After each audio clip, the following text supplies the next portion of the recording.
If you would like a free newsletter on this or other subjects, just give us a call at Christian Answers. The phone number is area code 512-218-8022. That's 512-218-8022. Or you could email us at cdebater@aol.com. That's cdebater@aol.com. Thank you.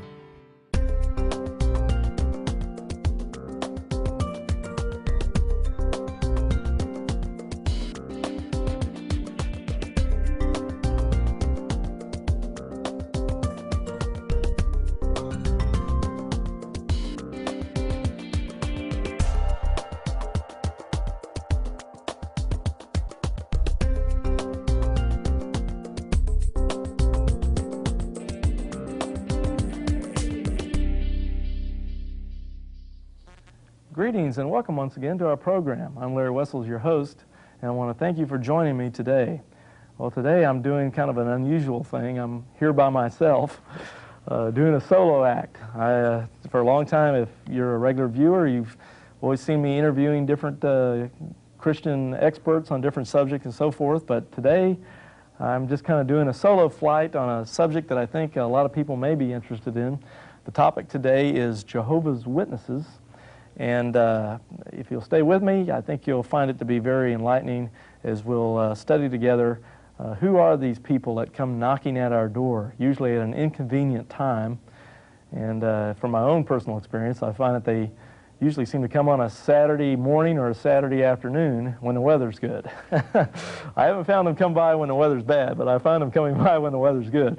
But if you are interested in this kind of subject, then stay with me for the next half hour, and we'll take a look into the Jehovah's Witnesses and what they believe, and we'll try to analyze it from a Christian Orthodox evangelical viewpoint and contrast the differences, how they differ in what they believe as to what an Orthodox Christian would believe, going according to the Word of God, the Bible.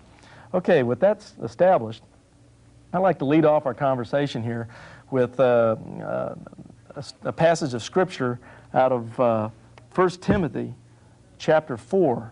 And what it says is, "Now the Spirit speaketh expressly, that in the latter times some shall depart from the faith, giving heed to the seducing spirits and doctrines of devils, speaking lies and hypocrisy, having their conscience seared with a hot iron, forbidding to marry, and commanding to abstain from meats, which God hath created to be received with thanksgiving of them which believe and know the truth."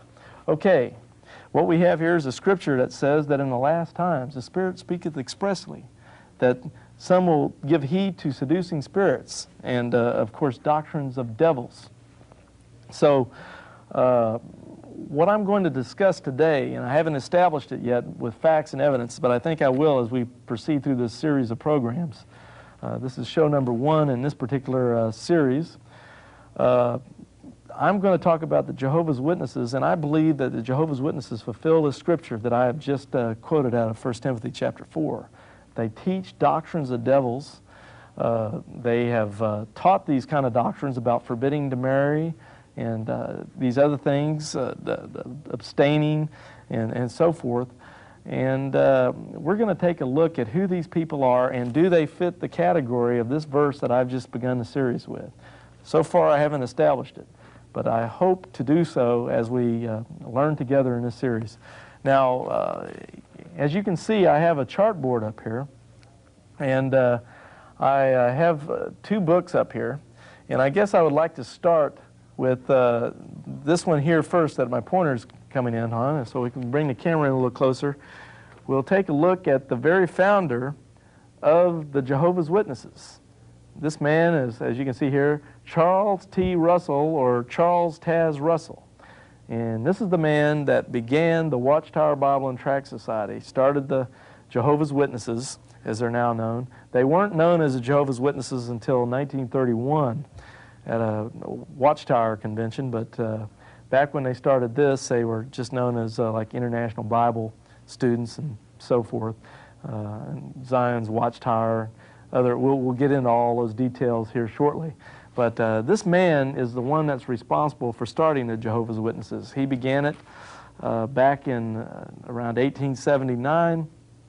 He was the son of a men's clothing store owner, and took over those businesses, and then decided to go ahead and sell those businesses off, take the money, and begin printing his own newsletter, which was known as Zion's Watchtower, announcing Jehovah's Kingdom and all that, as we'll study more into here shortly.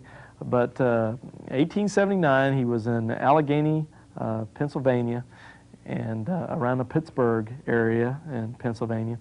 And once he sold the men's clothing store and so forth, he put it into publishing these magazines. He started with a class of about 6 people who believed what he had to say. He had never had any real theological training or study. He simply got these people to go to his Bible study, printed this newsletter, teaching doctrines, and one thing led to another. He had some good financial backing from selling the business and so forth. And as the years went by, this organization started out of Pennsylvania has grown to literally, I believe, at this moment, at the time of this taping, over between 5 and 6 million adherents. 6 million, close to 6 million Jehovah's Witnesses worldwide. And it all started back around 1879. And so we know at the time of this taping, it's only been going on for a little over 120 years or so. And not bad for a man that just starts his own religion over there in Pennsylvania, and then next thing you know, a little over 100 years later, he's got millions of people believing what he was teaching, even though he had no formal theological training, didn't have any understanding of the original languages of the Bible, like Greek or Hebrew.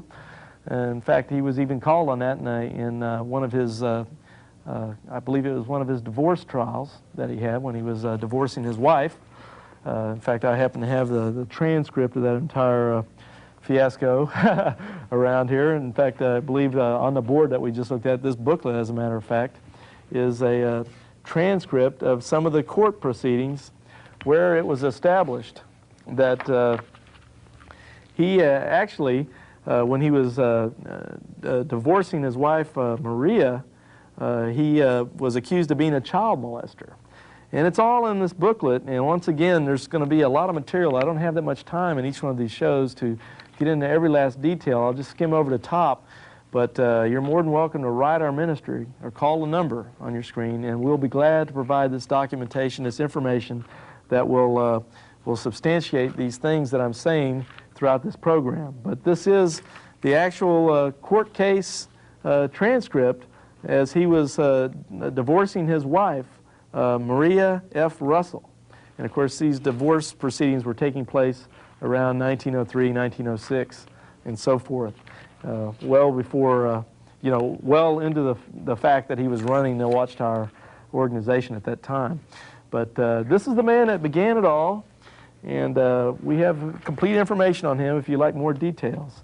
And of course, I've got another thing up here which asks the question, if we get a zoom in of this from one of our camera angles, it says, "Who is the faithful and wise servant?" And of course, we have a picture here of the Watchtower Bible and Tract Society building, the headquarters in Brooklyn, New York, here on the front of this book. And of course, this is a big old thick book on the study of the authority of Jehovah's Witnesses and how their authority for all their Watchtower magazines, their Awake magazines, as they print out by the millions each month in over 100 languages going worldwide. It's published out of these headquarters you just saw in Brooklyn, New York, and they are supposedly Jehovah's mouthpiece for teaching truth around the world as they proclaim it, and that the only way to salvation is through them and through their governing body that's located there in Brooklyn, New York. And so I just wanted to show you a little bit here of the background in a brief, simple sort of way. We're not going into super extensive detail at this point. Like I say, and I'll say it throughout this series, the documentation is available. If you question anything I happen to say during this presentation, feel free to call or write. We can provide you with information and documentation for the things that are said. So hopefully I can lay that to rest. I mean, I'm going to tell you a lot of fantastic things today, or in this series, and it'll be hard to believe, but believe me, it's true. But anyway, with that said, let me go into a more detailed history of Jehovah's Witnesses. I'll go ahead and take their governing body located in Brooklyn off our chart board, and then the founder, Charles Taz Russell, off, and then we'll go to our chart board where I have some prepared charts, and we'll look into a few items about the Jehovah's Witness and some of their history. Okay? Now, if we can go to our chart, bring our camera into play, I like to start this off at the top. As you may see, I'm taking a direct quote from the Watchtower magazine itself. In their April 1st, 1972 issue, they have a quote in there that says, "The Watchtower is no inspired prophet." Okay? And I want to reiterate the fact that I totally agree with that they are not inspired. And I want to ask the question, why do so many of these millions of Jehovah's Witnesses, almost with a blind faith, follow these guys in that building over there in Brooklyn, New York, that we just looked at a minute ago? They're not an inspired prophet, even they say so. So if they're not inspired, then why do people put such faith into this particular organization? Well, hopefully we'll answer that question as we move through this situation. But now let's go back to the chart and start taking a little closer look at this history of the Jehovah's Witnesses. We've already seen Charles Taz Russell. Of course, he was a man who was born in 1852 and he died in 1916. In fact, he died on Halloween night. It's kind of interesting that he died on that night. But that's the night he died on, in 1916, Halloween. And let's see what we've got here as far as our chart goes. Number one, Charles Taz Russell worked as the manager of several men's clothing stores. He rejected the teachings of eternal punishment at an early age, so he didn't like hell and eternal torment and all those things that are taught in your standard mainline churches. Number three, he began his own Bible class in Pittsburgh at age 18.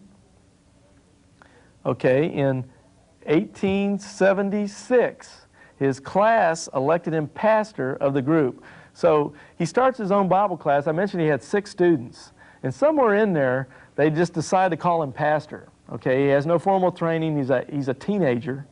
He starts his class, and somewhere in there, they decide to start calling him a pastor. And I guess sometimes when you're called a pastor, you may be inclined to have an ego trip about it, especially when you're just a teenager. So it might have gone to his head, perhaps. I'm just making some inferences here.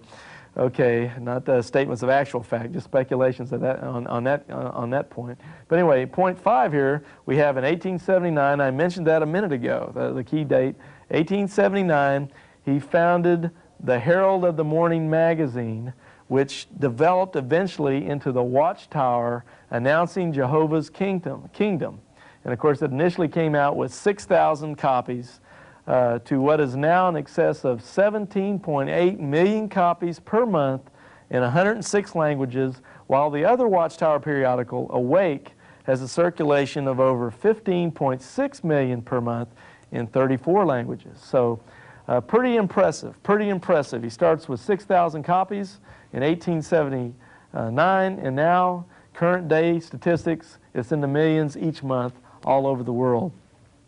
And I said earlier that there was only like 5 or 6 million Jehovah's Witnesses, but they affect a lot more people than that. There's relatives that are listening to what they have to say. There's associates and friends. So their impact is much greater than just the actual numbers who count themselves as baptized Jehovah's Witnesses. So with that said, let's go back to the chart and find out some more interesting details. We find that Charles Taz Russell was a well-trained speaker and a prolific writer, also authoring many works such as The Three Worlds, The Finished Mystery, and Studies in the Scriptures. Now, I have all 3 of those books with me here on the set right now. And we're going to take some interesting looks into those books and what he had to say at the beginning of Jehovah's Witnesses. We're not going to do it at this moment. I want to work through a little of these charts and get into some of the history here as we move through this series. So let me just flip the chart around, and we'll continue to take a look at some of the history here. Okay, going back to the chart. Number 7, we have in 1908, he moved his headquarters from Pennsylvania to Brooklyn, New York. And the address, of course, is 17 Hicks Street. So that building we looked at a minute ago on the book cover, that's where it is. That's where he moved it, and that's where it still is today. Okay, now, back to the chart, we find that scandals ensued. He had the scandal of the miracle wheat. He was advertising a special miracle wheat that if you paid so much money, you get a sack full of this stuff, and supposedly this wheat would do all kinds of incredible multiplication. You know, you'd have incredible crop produce if you pay him so much money to get it. Of course, it turned out to be a complete scam. We have the literature here from the actual watchtowers and so forth that we're showing that. I can't do it at the moment, but you know, with time flying on us here, I've only got about 6 minutes left, so I want to get as much of this information as I can in the remaining time. But he also, as I mentioned earlier, B here, he had a divorce and alimony payments to his wife, Maria Ackley, and all that involved that he was sleeping with a minor, and that's why he's been called a child molester by some. And that was some of the premise for the divorce that ensued, in that he put his wife aside, even in the same house, and was sleeping with this minor that was staying with him. And this all came out in a court case. We also find that he was charged with perjury on the witness stand, lying under oath, you know, in testimony in court. That came up in some of his court trials. And also we have he was into other money-making schemes to get, you know, scams to get rich quick type of ideas, things of this nature. And we'll get into that maybe as we move through a lot of the actual Watchtower material and shows coming up. But moving back to the chart then, number 9, he admitted that he only attended school about 7 years of his life, and he left school when he was 14 years old. He had no formal theological training, and he could neither read or write Biblical Hebrew or Greek. And as I mentioned before, he died October 31st, 1916 on Halloween night. Okay, at his death, another man took over the running of the Watchtower Bible and Tract Society, and this man's name was Judge Joseph Franklin Rutherford. And he lived from 1869 to 1942. And he became temporary president in 1916, the year Russell died, but consolidated his power base to the point that by 1918 he was permanent president. So there's a lot of power plays in there and stuff, and he had to deal with the board of directors and all that kind of thing. And he won out, basically what happened, and he took control in 1918. Okay, 1917, he said the Watchtower Bible and Tract Society was God's only channel of communication, and that he was the steward of Matthew 20, verse 8, in the parable of the penny passage there. So he claimed that he was the steward mentioned in the Bible itself in Matthew chapter 20, verse 8. Now, verse 3, or point 3 here, 1919, he published a separate magazine called The Golden Age, and established service directors to oversee previously autonomous kingdom halls. So now he's starting to implement control. He's starting to get overseers that will keep an eye out on these kingdom halls out there that report back to Rutherford, so he knows what they're up to. And he also at the same time started publishing a separate magazine from the Watchtower magazine called The Golden Age, which, it's interesting, in Russell's will, Russell specifically said that his successors could not publish a separate magazine through this organization. But that's exactly what Rutherford did, published The Golden Age along with the other publication. But anyway, with that said, let's move on then to point number 4. In 1923, Rutherford attempted to declare himself the faithful and wise servant of Matthew 24:45, which had been a title granted to Pastor Russell. In earlier Watchtower magazines, Russell claimed to be the faithful and wise servant, the discreet, slave of Matthew 24:45. 1925, Rutherford had major disagreements with the Watchtower editorial staff, and within 6 years he totally disbanded it until he was in absolute control of all Watchtower publications. Declared 1914 as Christ's invisible presence. I don't have time to elaborate. We'll get into that in future shows. 1927, he kicked out remaining Russellites who opposed him and declared the Watchtower Bible and Tract Society as the faithful and wise servant. So it's very interesting. First, earlier in 1923, he declared himself to be that, but then in 1927, they declared the society to be the faithful and wise servant. Okay, 1929, he declared that the higher powers of Romans 13:1 and following was not human government, but Jehovah and his kingdom. So he single-handedly eliminated all Jehovah's Witnesses' allegiance to their governments and made them only allegiant to his organization, the Watchtower Bible and Tract Society. Okay, 1931, they assumed the name of Jehovah's Witnesses. Rutherford considers himself as the mouthpiece, quote, mouthpiece of Jehovah, and he begins to write the Watchtower magazine by himself with no one allowed to see manuscripts beforehand except the vice president, who was Nathan Knorr, Rutherford's personal secretary, Barney Boyd, and the proofreader, Frederick Franz. Okay, so he's got absolute control. By 1931, he's writing the Watchtower magazines all by himself, not letting anyone else look at it until after he's finished. And that's only the proofreader and the other people that just do final adjustments as they turn it into print. Okay, so these were the only 4 people that had any say or even looked at the publication before it came off the presses there in Brooklyn, New York, where we saw that headquarters. And they started sending out, whatever, millions of copies all over the place. But it was mainly written by the hand of one man, Franklin Rutherford. Okay, with that said, let me go to the next chart as we keep our analysis going here. As I turn it over, of course, this is Joseph Franklin Rutherford, the second president we're talking about here. And it's interesting, they came with that name, Jehovah's Witnesses. Kind of a joke I heard from Dwayne McNanny of Witness Incorporated, an outstanding Christian apologetic organization. And I'll be giving their references, and anyone that writes us for information or documentation about anything I have to say during the show, we're more than welcome. Call or write the numbers on your screen. We'll give you plenty of documentation and ministries that deals, not only us, but many other ministries across the nation that deal with Jehovah's Witnesses, ex-Jehovah's Witnesses. But this joke here I got from Dwayne McNanny of Witness Incorporated. I consider him and comments from the Friends, I have to dig around to find it, of David Reed to be probably the 2 best organizations in the country dealing with Jehovah's Witnesses. So we'll be glad to give you their names and addresses so you can write them if you'd like further information. But Dwayne said at a ex-Jehovah's Witness Convention Now session, he said that it's interesting that Joe Rutherford came up with the Jehovah's Witness name because if you say it fast, what do you get? We already established that Joe Rutherford he's in absolute control here by 1931.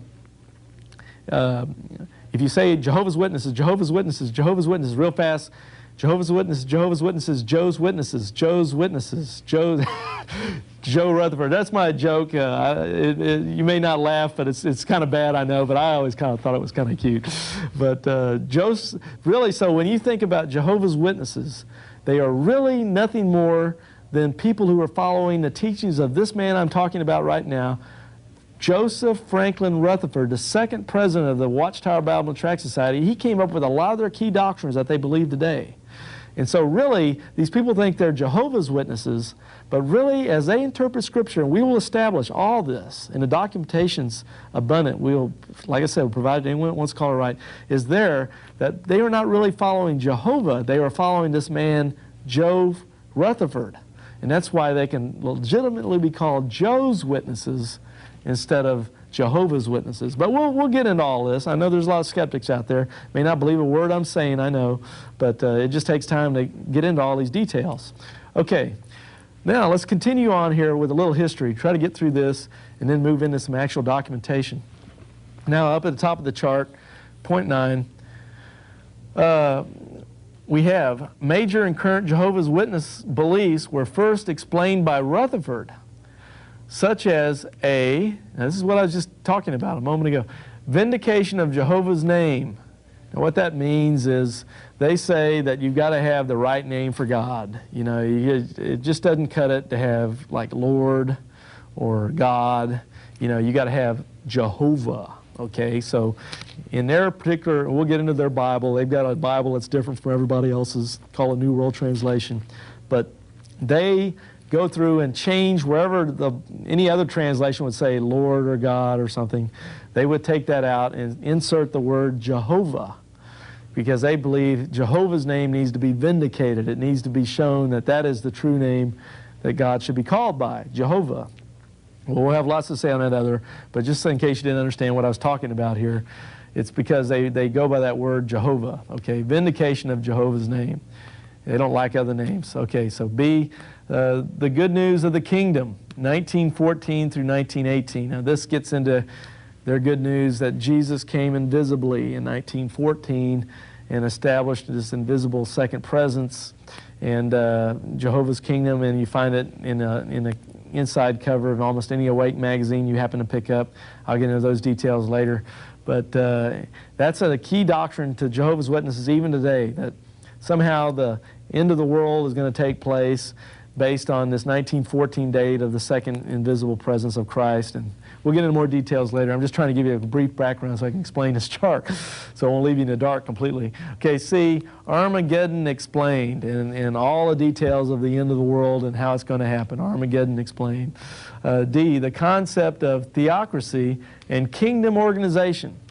As I said earlier in the first program, we didn't really touch on it here, but once Rutherford was in control, he established overseers that went out and kept an eye out, like circuit overseers and stuff, of kingdom halls, and they would report back to the headquarters there in Brooklyn, so they would know what these guys are up to out there across the landscape. So before they were autonomous, but now with these overseers, they're checking up on them, make sure they're falling in step with what Rutherford has in mind for them.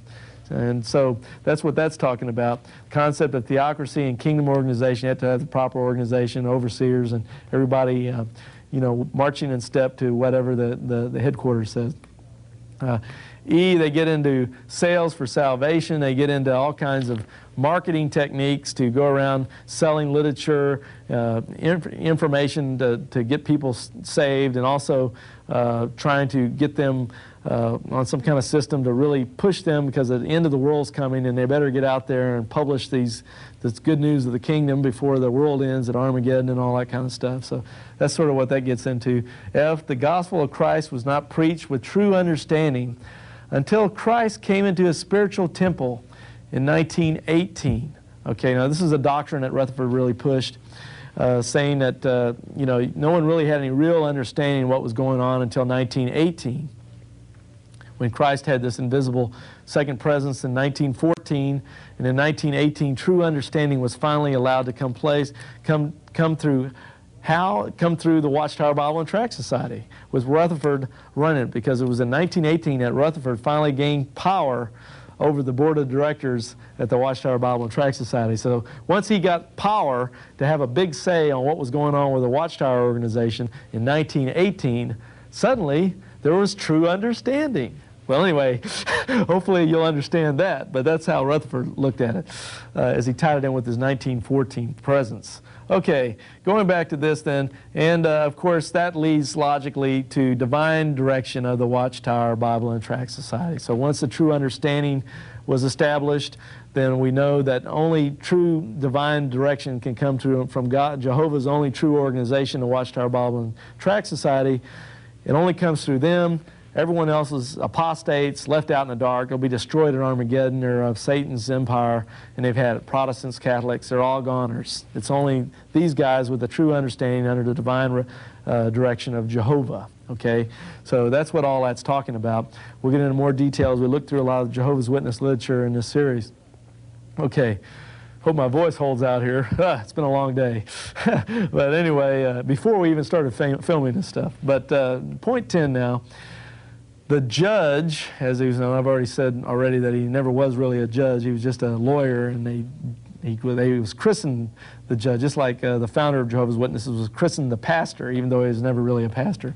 But anyway, the judge wrote over 100 books and pamphlets translated into over 80 languages by 1941. So he's a big marketer. Right here on stage with me, I've got a ton of books down here in front of me. And here's just a couple I picked up. I've got them all around here because I'm about to lose my pointer here. But these are written by Rutherford, and we'll get into some of these details. International Bible Students Association, Watchtower, you know, I've got all, and right in here, like this particular one called Reconciliation, right in here, copyright 1928 by J.F. Rutherford. He writes the books. I've got plenty of them, and we're going to take a look at these after we get through all this little history lesson here of Jehovah's Witnesses, see what he has to say. But he is the man that's really established a lot of what Jehovah's Witnesses believe today. If it weren't for him, they'd be I guess they'd be stuck with Charles Taze Russell, the founder of them, and what he believed. But we'll find out that there were some major changes made, and also flip-flop back and forth in doctrine and things. But we'll get into that later. Okay, number 11. Rutherford died on January 8, 1942, of cancer at his home in San Diego, California, called, quote, Beth Sarim, end quote, which is translated House of Princes, end quote. Now, there's some ministries that are out there, Christian ministries, that have the title deed to this house, Rutherford's house, Beth Sarim, that's in San Diego, California, because they kept teaching that the end of the world was going to happen over and over again, like in 1918 and 1925 and so forth. And because they were so convinced the end of the world was about to be at hand, they built this big old house with Watchtower, you know, with Jehovah's Witness money. All their faithful followers, they took the money out of their coffers and built this big old mansion out there in San Diego. And they call it Beth Sarim, the House of the Princes, because when all the saints came back at, you know, when Armageddon and the end of the world came, they wanted a nice place for them to stay. You know, I mean, you just can't have Isaac, Abraham, and Jacob and all the Old Testament patriarchs come back. You know, and you got shabby buildings. You got to have a good place for these guys to stay. So the Jehovah's Witnesses took money out of their coffers and built this big old house, big old mansion, out there for all these Old Testament saints to live in. And we have copies of the deed for anyone that wants to write. I don't have it with me at the time of this taping, but there's several Christian ministries like Dwayne McNanny, I mentioned before, of Witness Incorporated, also comments from the Friends with David Reed, I mentioned earlier. Outstanding ministries, they have copies of the actual deed of trust for Beth Sarim in San Diego, and it actually says on there that this is for Isaac, Abraham, Jacob, and a whole bunch of other Old Testament saints, and as soon as the end of the world comes, they get to take over this house that the Jehovah's Witnesses built with their money. Well, the funny thing is, when they predicted the end of the world and all these kind of things, and they didn't happen, well, you know, it's kind of disappointing. Well, when you predict the end of the world in like 1925 and it doesn't happen, you've got this big old mansion you built with all this money, with Jehovah's Witness money. It seems to be a waste not to let somebody get some use out of it. So who better to use the building than the president of the whole organization? So he decided to be a caretaker of this big old mansion they built until the saints could get here. So Charles Taze Russell lived in that big old mansion until the day of his death out in San Diego, California, as one of his homes. Probably he was up in New York a lot of times from Brooklyn handling things also, but he got to be the caretaker waiting for the saints of the Lord to come back. I thought that's kind of interesting about Beth Sarim in San Diego. And that building, that mansion's still out there if anyone wants to go and take a look at it. Of course, the Watchtower has since sold it off to somebody who could care less about religion or whatever. And hopefully they like people just to forgive and forget and hope that they never even find out about this. But that's just one more testament.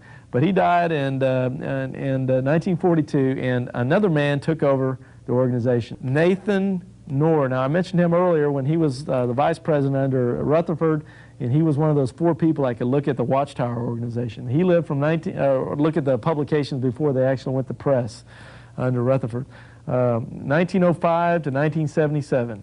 And he was the next president, and he really got, he did three major things here.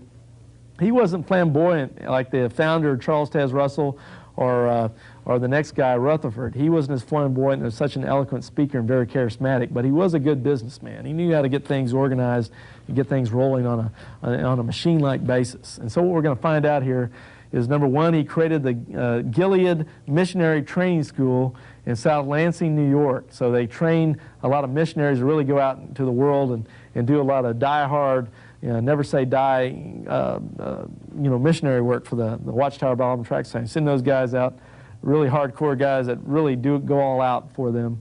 Number two, he enhanced door-to-door efforts of Jehovah's Witnesses. So he created better business and selling techniques at the door, ways to get people to take the magazine, buy and pay for it, and so forth. Just better marketing techniques, you might say. And he had a wide variety that really improved their sales and their marketing, and made it a responsibility of the Jehovah's Witnesses to sign in to mention how many houses they went to each week. They almost made it as a requirement for salvation. You've got to go to so many houses to be a good publisher and a good Jehovah's Witnesses. You got to get out there and do your work in so many houses and log it in with the society and make sure you're not sloughing off and all that kind of stuff, but really enhance those kind of capabilities. And of course, number three here, he reinforced the grip of the society on individuals' lives. So as Rutherford had done, he started to impose even more of a tyrannical rule over them. Frederick W. Franz, 1893, when we made this chart, he was still alive, but he just died here in December 1992. So he was 99 years old. He just died recently. The next guy that's taken him is, what's his name? Henschel. I believe his name is Henschel. I forgot his first name offhand. But this Henschel guy is 72, and he was a vice president. And he just took over in 1993. But Franz was the president from Nor till 1992, December, when he died. Anyway, he stated, faithfully, basically he was faithful to keeping to Russell and Rutherford's teachings as he could best keep them without contradicting. They contradict in a lot of places, we'll find out, but he stayed with them. He oversees Watchtower effort to hide past history, so he covers up a lot of the past history. And finally, as of 1985, 3,024,131 active members were reported, but over 7,792,109 attended the 1985 memorial in New York, and that's coming out of the Watchtower Bible Tract Society's version of the Lord's Supper. I don't have any more time to explain all that, but he faithfully kept the reins going as the Jehovah's Witnesses kept increasing their numbers to now they're well over 5 million. All right, well, I've got to go. Time's up. God bless you. Join us next week. Bye-bye.